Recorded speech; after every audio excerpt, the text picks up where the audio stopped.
우리 옆에 있는 분들과 한번 이렇게 인사하시길 바랍니다. 우리 주님의 평안이 내 안에 있습니다.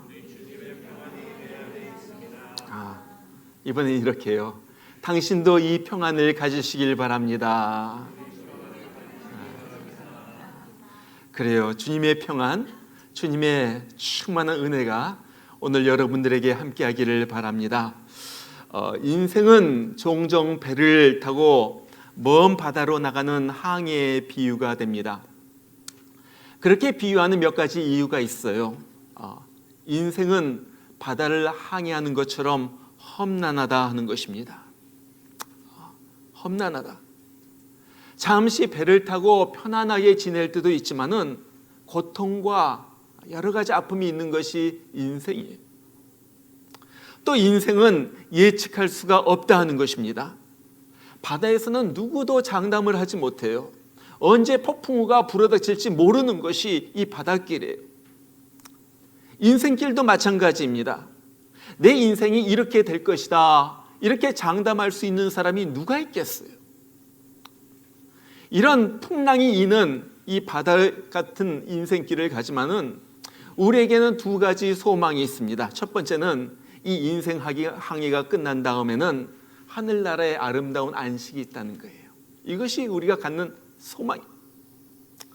두 번째는 이 인생 항해 동안 무슨 일이 닥칠지 모르지만은 우리는 예수님 때문에 평안할 수가 있다는 거예요. 자, 이것을 보여주는 것이 오늘 사도행전 27장에 나오는 바울의 모습입니다. 우리는 26장에서 바울이 이제 이 베스도 총독과 아그리빠 왕 앞에서 자기 어떻게 예수님을 만났고 자기 어떤 삶을 살아왔는지 하나하나 설명하는 내용을 우리가 보게 됩니다. 자, 그 결과 거기에 모인 모든 사람들이 이구동성으로 말하는 거예요. 이 사람은 죄가 없다. 이 사람은 석방을 당해야 마땅하다. 그런데 그랬음에도 불구하고 이 바울이 가이사 황제에게 상소했기 때문에 이제 재판을 받기 위하여 로마로 가는 이 배를 타고 가게 됩니다. 자, 그런데 이 배를 타고 로마까지 가는 그 항해하는 모습이 마치 우리의 인생길 같아요. 오늘 4절에 보니까 우리가 떠나가다가 맞바람을 피하여 그래요. 어떨 때 우리가 인생길을 갈 때 맞바람이 우리에게 불어닥칩니다. 그래서 자꾸 앞으로 가려고 하지만은 잘 나아가지가 않는 것을 우리가 경험을 해요. 오늘 6절에 보니까 그래요. 알렉산드리아 배를 만나 우리를 오르게 하니. 자, 이것은 배를 갈아타는 장면이에요. 인생을 살다 보면은 배를 갈아타야만 할 때가 있어요. 직장을 옮기기도 하고요, 삶의 거처를 갖다 옮기기도 하고요, 또 만나는 사람과 헤어지고 또 다른 경우를 만나기도 해요. 배를 옮기는 7절에 보니까 배가 더디가 그래요. 마음은 빨리 가고 싶은데 그렇게 빨리 가지지가 않는 거예요. 풍세가 더 허락지 아니하므로 아무리 가고 싶어도 막 바람이 불면서 내 앞길을 갖다 가로막아요. 내 마음대로 되지가 않아요. 13절에 보니까 그러죠. 남풍이 순하게 불매 그들이 뜻을 이룬 줄 알고. 여러분, 우리가 인생 살다 보면은 인생이 또한 술술 풀릴 때가 있어요. 참 좋다. 야, 이제는 살겠다. 야, 이제 내 뜻이 이루어지는구나. 살 맛이 납니다. 그러나 계속 그런 일만 일어나는 것은 아니죠. 바로 그 다음 절에 보니까 그래요. 얼마 안 되어 유라굴로라는 광풍이 일어나니. 잠시 일이 잘 풀리는가 했더니 이제 또다시 광풍이 일어나는 거예요. 막 흔들어냅니다. 어떻게 할 줄을 갖다 모르겠어요. 그 가운데 무엇을 합니까? 18절에 우리가 풍랑으로 심히 애쓰다가 막 광풍을 만나가지고 막 배가 흔들리니까 어떻게 해요? 정말로 힘을 내고 애를 쓰면서 어떻게 하면 여기서 벗어날까? 노력을 하면서 막 헤쳐나가려고 합니다. 그런데 그래도 안 될 때가 있다는 거예요. 그것이 오늘의 케이스예요. 오늘 20절에 보니까 그래요. 여러 날 동안 해도 별도 보이지 아니하고 큰 풍랑이 그대로 있음에 구원의 여망마저 없어졌더라. 구원의 여망, 조금 남은 구원받을 소망마저도 없어졌다. 여러분, 이것이 얼마나 우리 인생을 잘 보여주고 있습니까? 우리는 저마다 삶의 목적지를 정하고 그곳을 향하여 항해를 시작을 합니다. 우리가 타고 있는 이 인생이란 배는 어떨 때는 순항을 하기도 하지만 어떨 때는 난항을 하기도 해요. 때로는 속도를 내어가지고 막 달려갈 때도 있지만은 어떨 때는 앞길이 꽉 막혀가지고 막 주저하면서 아무리 해도 앞으로 나가지 못할 때도 있어요. 때로는 남풍이 순하게 불어가지고 편안하게 항해를 갔다가 잘할 때도 있지만은 때로는 유라굴러 같은 광풍이 불어가지고 우리의 삶을 막 뒤집어 놓습니다. 막 뒤집어 놔요. 그래서 인생을 포기하고 싶을 만큼 그렇게 어려움에 처해가지고 야, 이제 난 끝장났다. 난 도무지 살아갈 길이 보이지 않는다. 구원의 여망이 보이지 않는다 하면서 절망 가운데 낙심하고 있을 때도 있다 하는 거예요. 자, 그런데 놀라운 사실 한 가지가 있어요. 오늘 바울은 이러한 풍랑 가운데서도 평안을 누리면서 오히려 이 배에 타고 있는 276명의 승객들을 위로하고 있었다는 거예요. 오늘 22절에 보니까 그러죠. 내가 너희를 권하노니 이제는 안심하라. 25절에도 그러므로 여러분이여 안심하라. 자, 보세요. 똑같은 한 배에 타고 있는 거예요. 같은 풍랑을 똑같이 만났어요. 그런데 다른 사람들은 막 죽겠다고 난리를 펴고 이제는 우린 끝장났다 하면서 소리 지르고 있는데 오늘 바울은 마음속에 평안을 누리면서 지금 다른 사람을 위로하고 있다는 거예요. 어떻게 그럴 수가 있어요? 도대체 이 바울이 갖고 있는 이 평안의 비결은 무엇입니까? 우리가 인생 항해를 하는 동안에 우리에게도 광풍이 불어 닥칠 때도 있어요. 정말로 인생에 생각지도 못한 어려움이 닥치기도 해요.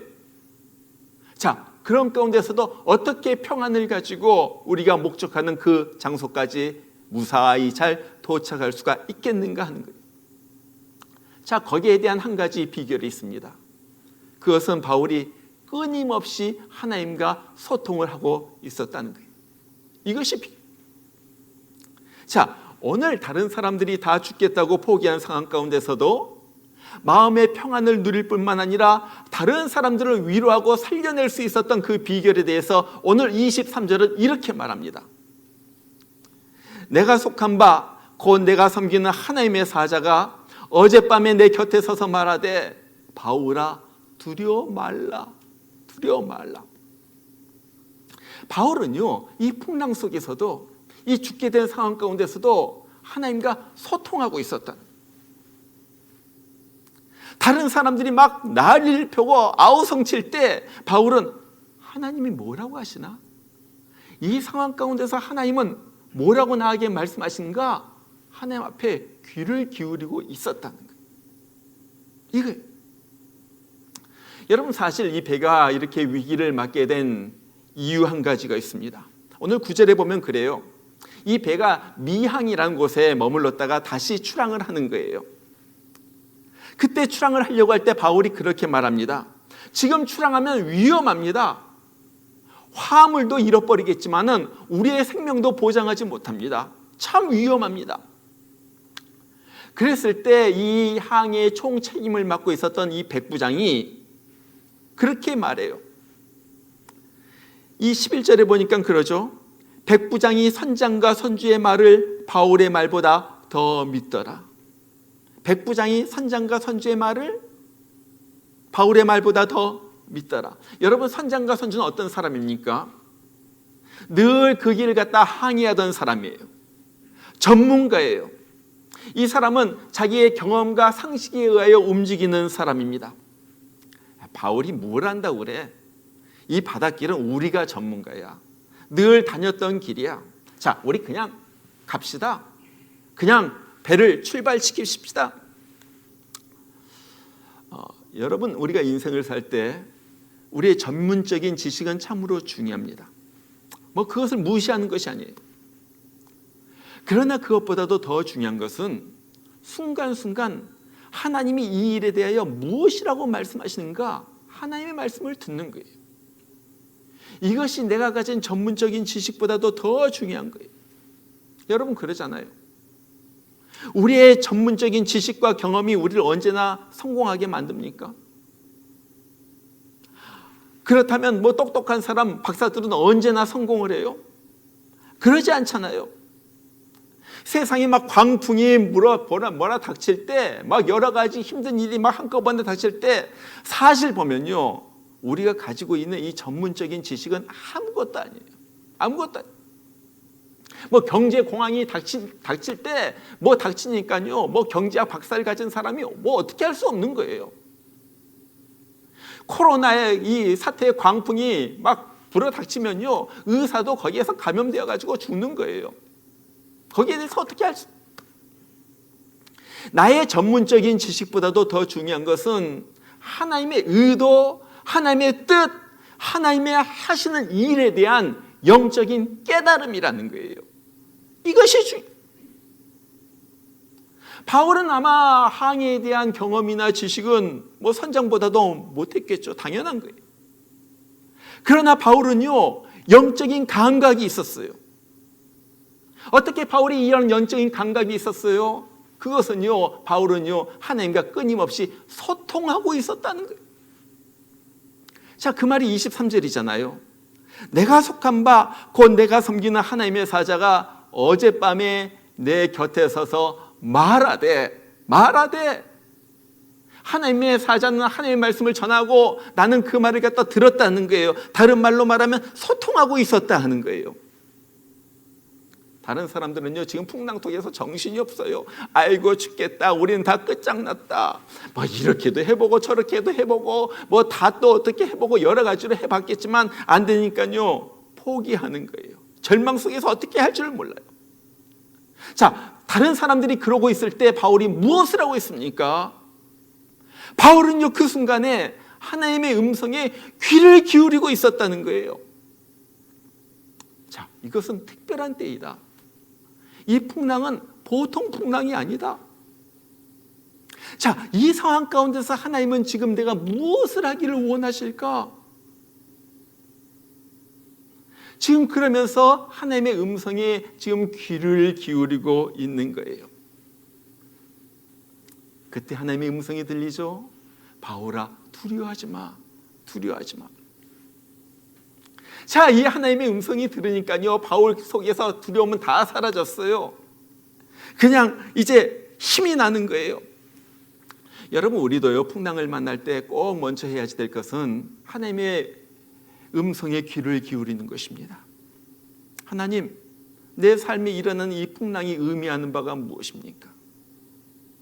하나님은 내 삶에 일어나는 이 풍랑을 통하여 나에게 무슨 말씀을 해주고 계십니까? 하나님은 지금 내가 이 상황 가운데서 무엇을 하기를 원하십니까? 여러분, 풍랑 가운데서 가장 먼저 필요한 것은 돈이 아니에요. 돈도 어떻게 할 수가 없어요. 풍랑 가운데서 더 중요한 것은 뭐 경험이 아니에요. 무엇입니까? 바로 이 풍랑 가운데서 더 중요한 것은 우리 주님의 음성을 듣는 거예요.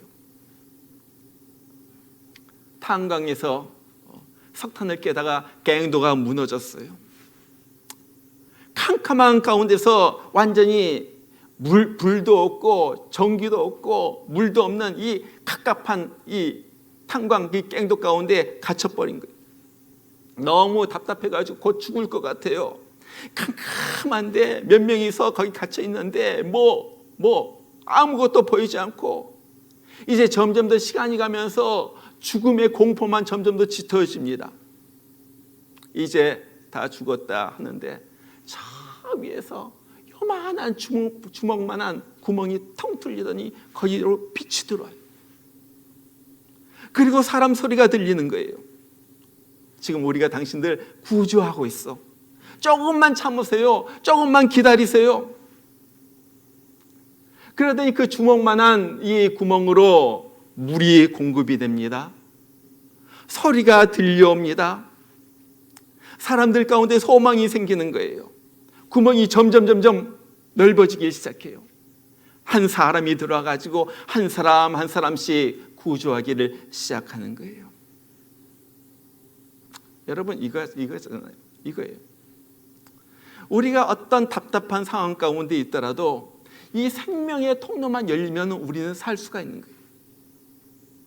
여러분, 이 생명의 통로가 무엇입니까? 하나님을 느끼는 이 기도의 통로예요. 기도의 통로. 하나님을 느끼는 기도. 그냥 기도가 아니라 하나님을 느끼는 기도. 그냥 말씀을 읽는 것이 아니라 하나님의 그 말씀이 내 가슴을 갖다 치는 그러한 하나님의 말씀의 그 통로. 이거. 어떤 절망 가운데 있더라도요, 나를 어떤 풍랑도 잠잠케 하시는 하나님, 나의 과거를 알 뿐만 아니라 나의 미래를 아시는 하나님, 정말 삶의 문제와 씨름하면서 비틀거리는 나의 연약함도 너무 잘 아시는 그 우리의 하나님. 자, 이분의 인재가 느껴지고요, 이분의 소리가 들리면요, 우린요 어떤 상황 가운데서도 안심할 수가 있는 거예요. 그러잖아요. 여러분, 저도 그렇지만요, 우리 모두가 그래요. 언제가 가장 무섭습니까? 저는 그래요. 하나님이 느껴지지 않을 때가 가장 무서워요. 하나님이 느껴지지 않을 때. 기도한다고 했는데 하나님이 들어주시는 것 같지가 않아요. 그냥 내 소리가, 알죠, 우리가 기도하면 알아요. 내 소리가 그냥 내 입에서 머물다가 없어지는 소리인가, 아니면 이것이 하나님에게 올라가는 기도인가, 우리가 알아요. 기도하는데 기도가 안 되는 거예요. 그러죠? 말씀을 읽어도요, 내 마음속에 전해지는 그 성령의 감동이 없는 거예요. 그냥 읽긴 읽죠. 여러분, 뭐 콰이어 타임도 하고요, 디보션도 할지도 모르고요, 뭐 생명의 삶을 통하여 할지도 모르지만요, 그냥 읽어버리는 것으로 끝나는 거예요. 내 마음을 갖다 치는 뭐가 없어요. 맹맹해요. 하나님과 단절된 것 같아요. 여러분, 이것이 무서운 거 아니에요? 이것이 무서운 거. 여러분, 이때 우리가 무엇을 합니까? 이때 꼭 해야지 될 것 한 가지가 있어요. 그것은요, 통로를 갖다가 청소하는 거예요. 청소하는 거예요. 자, 내 죄로 인하여 막힌 것이 있지는 않나? 차근차근 하나하나 돌아보면서 낱낱이 고백하고 용서를 구하는 거예요. 다른 것 없이 그냥 내 죄만 생각하고 하나님 앞에 용서를 구해요. 그러면 마치 이 갇혀버린 탕방에 빛이 싹 하고 들어오는 것처럼 마음속에 한 줄기 빛이 비추는, 살 것 같아요. 통할 것 같아요. 이제는 뭔가 일어날 것 같아요. 아무리 지금도 상황은 답답하고 여러 가지 아직도 갇혀 있는 것 같지만 무언가 막 소망이 솟아나게 되는 거예요. 숨이 쉬어지는 거예요. 여러분, 그래서요, 우리가 살면서 늘 관리해야 될 것이 하나님과의 소통하는 이 통로입니다. 바울은 지금 이 답답한 상황 가운데서도, 이 풍랑 속에서도 이 하나님과 소통하는 통로가 열려 있었어요. 이 통로를 통하여 하나님께서 말씀하시는 거예요. 바울아, 안심하라, 안심하라. 자, 이 소리가 들리니까 바울 속에서 생기가 솟아나요. 다시 살아나게 되는 거예요. 바로 이거. 여러분, 우리가 꼭 기억하시길 바랍니다. 우리 인생의 위기가 닥칠 때 가장 중요한 것은 우리 주님과의 소통의 통로가 깨끗하게 닫혀 있어가지고 주님을 통하여 위로를 받고 음성을 듣는 거예요. 이거. 혹시라도 내 욕심이, 내 교만이, 내 거짓이, 내 위선이 주님과 나와의 소통의 통로를 갖다가 막고 있다면은 이것부터 체크해보자. 혹시나 그러지 않는지. 그러면서 이것을 회개로 닦아내는 거예요. 깨끗하게. 거기에서 하나님의 능력이 나타나고 거기에서 풍랑을 만나주시는 하나님을 갖다가 우리가 경험하게 되는 거예요. 자, 이제 이렇게 하나님의 음성을 들은 바울이 무엇을 합니까? 풍랑 속에서 완전히 의식을 잃어버리고 소망을 잃어버리고 정말 널브러져 있는 사람에게 가지고 하나님 앞에 하나님의 말씀을 외칩니다. 오늘 22절의 말씀이에요. 내가 너희를 권하노니 이제는 안심하라. 너희 중 아무도 생명에는 아무런 손상이 없겠고 오직 배뿐이라. 그러면서 어젯밤에 자기에게 일어났던 일들 갖다가 말합니다. 뭐예요? 내가 속한 바 곧 내가 섬기는 하나님의 사자가 어젯밤에 내 곁에 서서 이렇게 말했어. 바울아, 두려워하지 말라. 내가 가이사 앞에 서야겠고 또 하나님께서 너와 함께 항해한 자를 다 내게 주셨다 하였으니 그러므로 여러분이 안심하십시오. 나는 내게 말씀하신 그대로 들으라고 하나님을 믿습니다. 그 하나님을 나는 믿습니다. 자, 지금 뭐예요? 사람들에게 소망을 불어주는 거예요. 여러분 염려하지 마세요. 여러분 안 죽어요. 하나님이 나에게 그렇게 말했어요. 나는 그 하나님을 믿어요. 걱정하지 마세요. 그러니까 다 죽어가는 사람들이 폭풍 가운데서 외치는 이 바울의 소리를 갖다가 듣는 거예요. 그리고 바울 가운데 거하시는, 바울 가운데 함께 하시는 이 하나님을 보는 거예요. 여러분, 그 다음에 무슨 일이 일어났는 줄 아세요? 우리가 오늘 말씀에서 읽진 않았지만요, 35절에 보면 그런 말씀이 나와요. 떡을 가져다가 모든 사람 앞에서 하나님께 축사하고 떼어 먹기를 시작하며 그들도 다 안심하고 받아 먹으니. 여러분, 축사하고 떡을 떼어 먹는 모습이에요. 여러분, 이거 어디선가 본 것 같지 않아요? 축사하고 떡을 먹었다. 뭐예요? 예수님께서 굶주린 백성들 5,000명이나 되는 사람들 떡을 떼어주시면서 축사하고 떡을 떼어주시는 바로 그 모습이잖아요. 지금 성령 충만한 바울이 꼭 예수님 같아요.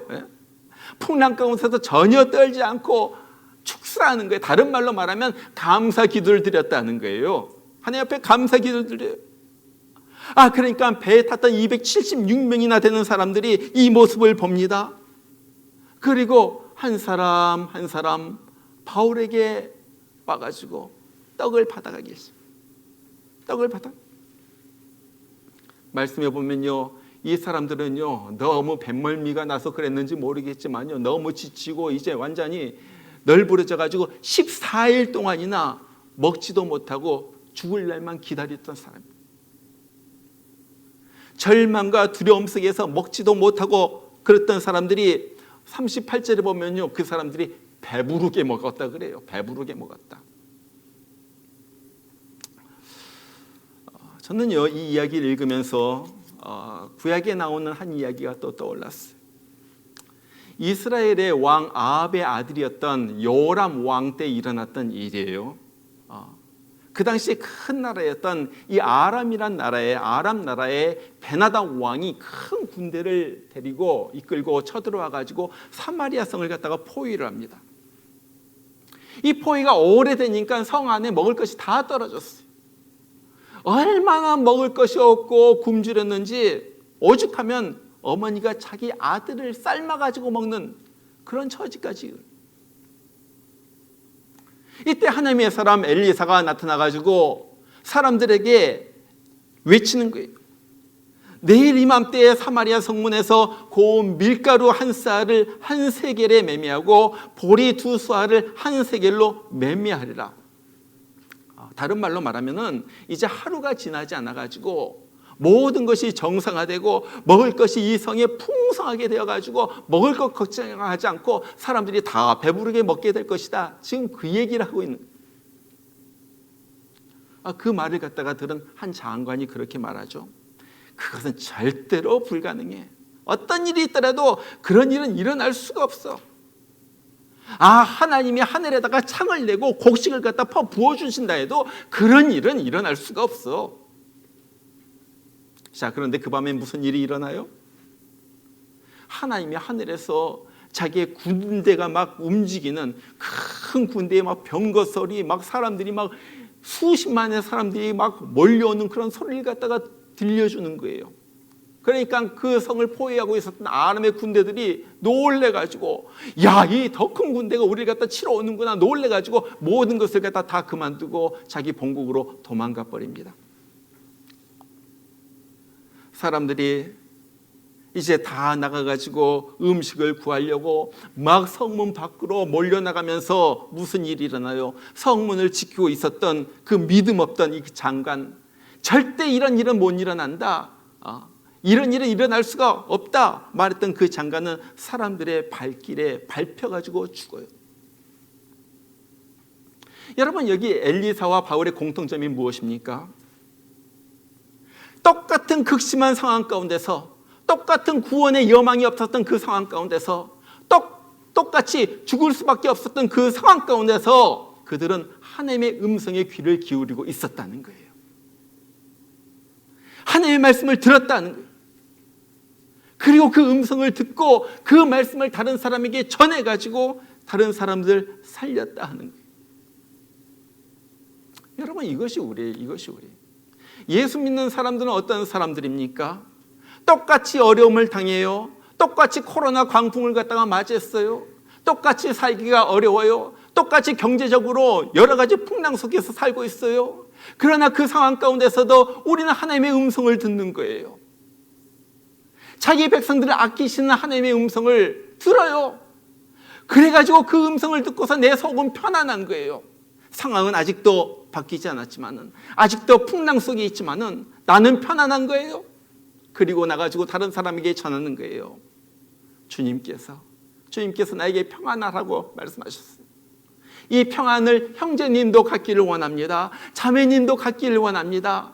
자매님도 이 주님 안에서 이 평안을 누리기를 원합니다.